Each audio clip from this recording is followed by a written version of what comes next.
This isn't something I wanted to go public about, but it's something I feel I need to.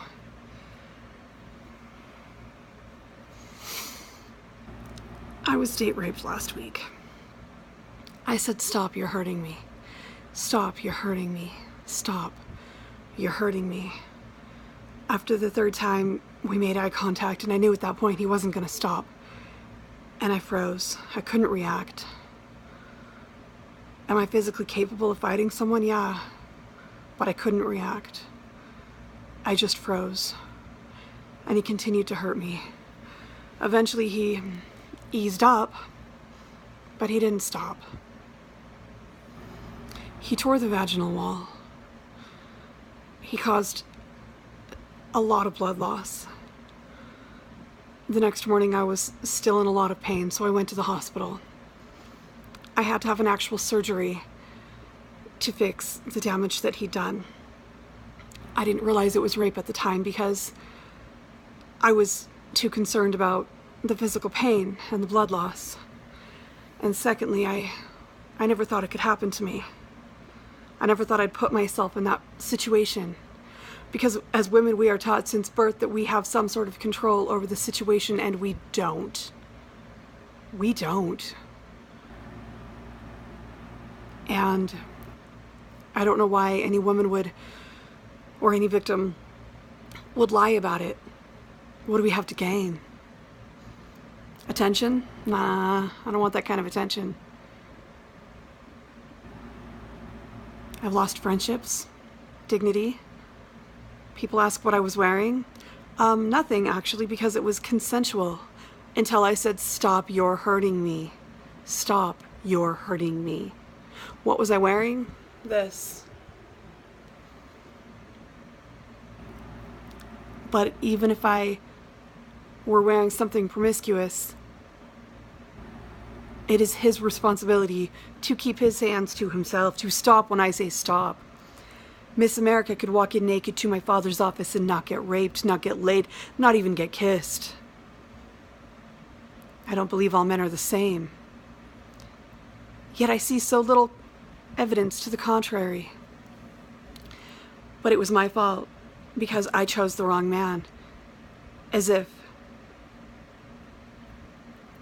all nice men wear the same hat, as if I could tell. It was my fault because I met him online. Doesn't matter where you meet him. It was my fault because it was only our second date. Doesn't matter if it's the second or second hundred. What if I'd known him longer? Then it would have happened a year later. What if I'd waited until marriage? Then I would have been married and not reported it. So many rapes go unreported. And this is exactly why. I'm one of the very few victims who knows it's not her fault. And even then, I still replay it in my head all the time. What could I have done differently? Nothing. I said, "Stop, you're hurting me." I suppose I could have not wanted to have sex, but that's what humans do.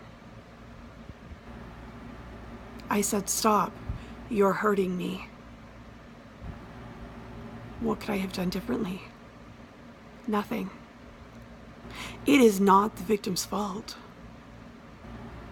And the only reason I'm going public with this is because I need people to know it is not the victim's fault. It is never the victim's fault.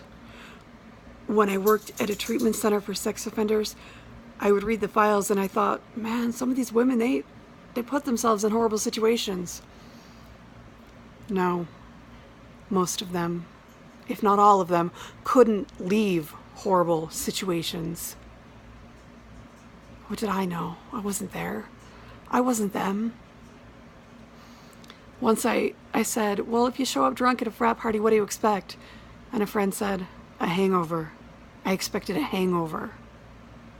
Do we really think that all men are animals? That they can't not rape a woman if she's unconscious? If she initially consents to sex? I've consented to sex to many other men before him. None of them have raped me. not all men are animals. And so we need the good ones to help us out. We need the good ones to recognize that it doesn't matter what we're wearing or how long we've known them. We need our friends to recognize this. I've already lost 2 friends because they think I wasn't raped. They think I could have prevented it. I could not have, and I will not have anyone in my life who tells me otherwise. Because knowing it wasn't my fault is 90% of healing. And I still wonder, what could I have done differently?